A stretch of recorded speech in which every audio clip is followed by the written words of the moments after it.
আমাদের মুক্তিযুদ্ধ চলতেছে। 1971-এ আমাদের দেশের নাগরিকদের একটা বড় অংশ পালায় গেছিল ইন্ডিয়ায়। আমাদের পালায় যাওয়ার জায়গা নাই। অবরুদ্ধ ঢাকায় পাকিস্তানি আর্মি যেভাবে খুঁজত মুক্তি সেনাদের, গেরিলাদের, তাদের চাইতে বেশি রিসোর্স নিয়ে, তার চাইতে হাজার গুণ বেশি বর্বরতা দিয়া হাসিনার কুত্তারা আমাদের আজকের মুক্তি সেনাদের খুঁজতেছে। দেখেন, হেলিকপ্টার উড়ায়। প্রকৃত মৃতের সংখ্যা কত জানা যাবে না, কারণ হাসপাতাল থেকে ডেথ রেজিস্টার নিয়ে গেছে হাসিনার গোয়েন্দারা। দুনিয়াতে এত বর্বর নির্মম কোনো দখলদার ছিল না। আর্মি পর্যন্ত গুলি ছুটছে। আর্মিরে জাতিসংঘ আর্মার্ড পার্সোনাল ক্যারিয়ার দিছিল, হেলিকপ্টার দিছিল শান্তি মিশনের জন্য। সেই ইকুইপমেন্ট, সেই হেলিকপ্টার ব্যবহার করিয়া এই গণহত্যা চালানোতে সাহায্য করছে এবং নিজেরাও চালাইছে।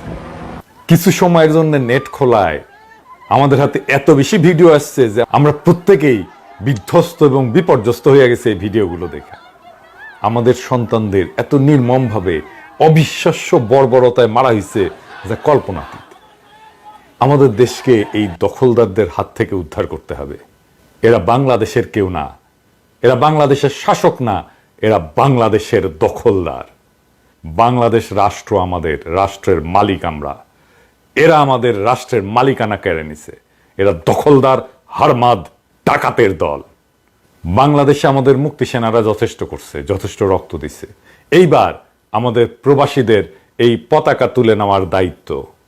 আসেন আমরা আমাদের করণীয় নির্ধারণ করি এবং আগামী 3 মাস আমরা কি করব, কোন কাজগুলো করব, সেইটা নিয়ে আমরা একটু কথা বলি। হাসিনা 5 দিন ইন্টারনেট বন্ধ রাখছিল, তাতে $1.2 বিলিয়ন লস হয়েছে। ও যতদিন ইন্টারনেট বন্ধ রাখবে, যতদিন ও কারফিউ দিবে, ততদিন অত লস হবে। সামনে আরো হবে। গার্মেন্টসের অর্ডার হারাইছে, তার উপরে যা লস হয়েছে তা কেনা লাগবে। ডেট এক্সপায়ার করা টিয়ার শেল ইউজ করা লাগছে, গুলিগোলা শেষ, বিল্ডিং ভস্মীভূত, গাড়ি পুড়ছে অসংখ্য, আর ছাত্রলীগের গুন্ডাদের টাকা দিতে হয়েছে। এই যে গুলি করে মারছে আমাদের ছেলেদেরকে, কার টাকায় মারছে? গুলি কিনছে কার টাকায়? আমার আপনার টাকায়, প্রবাসীদের কষ্ট করে উপার্জনের টাকায়।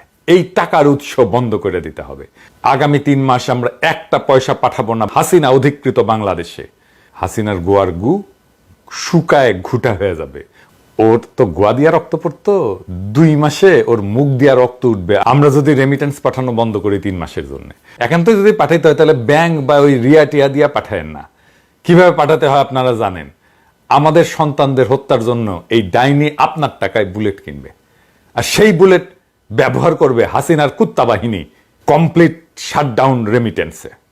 2 নাম্বার, হাসিনা আমাদের ছেলেদের মারছে, আমরা কেন ওর ছেলেকে শান্তিতে থাকতে দেব? ওই জয় আমেরিকায় কুত্তা নিয়ে বসে থাকে, ওরে আমরা শান্তিতে থাকতে দেব না। হাসিনার পোলা জয় যে বাসায় থাকে, তার সামনে প্রত্যেক সপ্তাহে মানববন্ধন করবেন। ওর বাসার দেয়ালে মাল্টিমিডিয়া দিয়ে গণহত্যার নিহতদের লাশের ছবি প্রজেক্ট করবেন।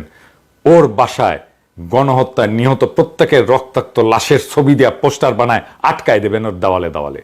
ওই এলাকায় বাসায় বাসায় লিফলেট দেবেন এই রক্তাক্ত লাশের ছবি দিয়া, আর বলবেন যে এইখানে এক ডাইনির ছেলে থাকে, সে কিভাবে মারছে দেখেন আমাদের ছেলেদের। আর এই জয় ওই গণহত্যার কারিগর, কারণ সে ওই দখলদার সরকারের উপদেষ্টা। শেখ রেহানা যেখানে থাকে সেখানেও একই কাজ করবেন। শেখ রেহানার পোলা ববি যেখানে থাকে সেখানেও একই কাজ করবেন। হাসিনার মন্ত্রী, আমলা, পুলিশ, মিলিটারি যেই আসুক বিদেশে, ওদের দৌড়ানি দিবেন। জেলে গেলে যাব, কিন্তু ওদের দৌড়ানি দেওয়া হবে। বাংলাদেশের দখলদার সরকারের যে কোনো অ্যাসেটকে আমরা জয় বাংলা করে দেব।